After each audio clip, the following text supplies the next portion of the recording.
Hello everyone, সবাই কেমন আছো? আশা করছি সবাই খুব ভালো আছো আর আমিও খুব ভালো আছি। আর আজকে অনেক দিন বাদে তোমাদের সাথে আবারও একটা ভিডিও শেয়ার করছি, কারণ এই কয়েকদিন ধরে আমার চ্যানেলে আমি কোনো ভিডিও দিতে পারিনি, কারণ আমি শনিবার দিন গেছিলাম বাপের বাড়িতে। তো সেখান থেকে না আমি কোনো ভিডিও পোস্ট করতে পারিনি। আর গতকাল রাত্রে আমি এখানে ফিরেছি, তো নেটওয়ার্কের একটু প্রবলেম হচ্ছিলো বলেই আমি কোনো ভিডিও দিতে পারিনি। তাই ভাবলাম আজকে তোমাদের সাথে ছোট্ট করে একটা ভিডিও শেয়ার করি। আর এই যে পুচকুটাকে দেখছো, এটা হচ্ছে আমার বাপের বাড়ি পাড়ারই একটা কাকার মেয়ে।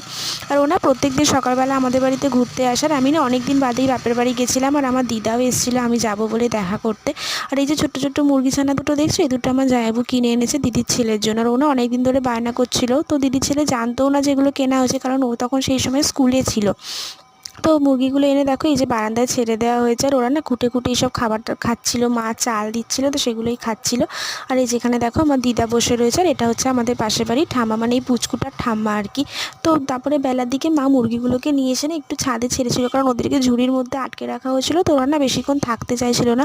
আর এই যে দেখো দিদির ছেলে স্কুল থেকে এসে ড্রেসও ছাড়িনি আর মুরগিগুলো দেখতে চলে এসেছে। আর ওনা যতটা খুশি হয়েছিল তার থেকে বেশি ভয় পেয়েছিল, কারণ মুরগিগুলো প্রচণ্ড পায়ে পায়ে জড়াচ্ছিল, বারবার ওর দিকে দৌড়ে যাচ্ছিলো। আর এই যে গাছের ফুলগুলো সব তুলে নিয়েছি আজকে গাছ থেকে, কারণ আমি যখনই বাপের বাড়ি আসি না, আমি একদিনের জন্য হলেও ঠাকুর ঘরের পুজোটা দিই, কারণ বিয়ের আগে আমি সবসময়ের জন্যই বাড়িতে পুজো দিতাম, তো সেটা আমার খুব ভালো লাগতো। আর এই ঠাকুর ঘরটা না আমি অনেকটা নিজে হাতে সাজিয়ে রাখতাম, তা এখন তো আর সেটা হয় না। তাই যখনই বাড়ি আসি অন্তত একদিনের জন্য হলেও ঠাকুর ঘরে পুজোটা আমি দেওয়ার চেষ্টা করি।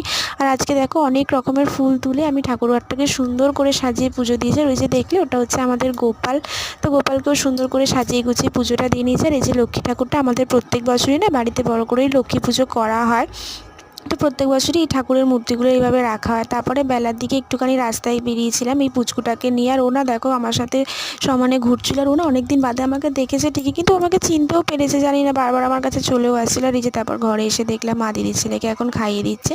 তারপর দুপুরবেলা সবার সাথে গল্প করতে করতে সময় কেটে গেছে, অনেক দিন পরেই গেছি তো যাই হয় আর কি। তো তারপরে সন্ধ্যেবেলা মা পিঠে বানিয়েছিল, তো রাত্রে পিঠে খেয়েই ডিনারটা কমপ্লিট করেছিলাম। তো যাই হোক, ভিডিওটি কেমন লাগলো সবাই অবশ্যই কমেন্ট করে জানিও, আমার চ্যানেলটিকে